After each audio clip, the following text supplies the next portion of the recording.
this video is going to be about the basic step. What does that mean? Basic step.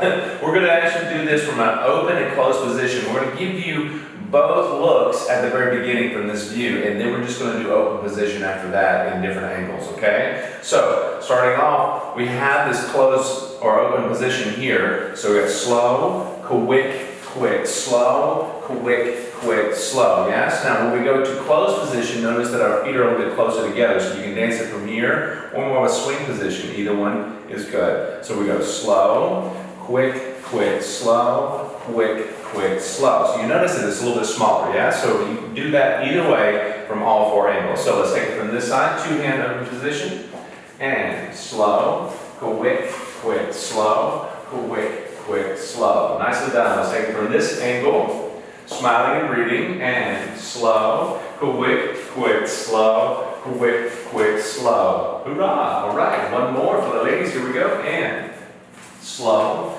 quick, quick, slow, quick, quick, slow. Nicely done. Now remember, if you need more details on any of these patterns that you're doing, always refer back to the private lesson style videos. That'll help you out and give you a lot more detail, and that way you can sit, have your popcorn, and watch it together or separately. It doesn't matter. Okay, so it's up to you now to go what? Practice, practice, and practice. All right. Go, come back, we're going to give you another pattern.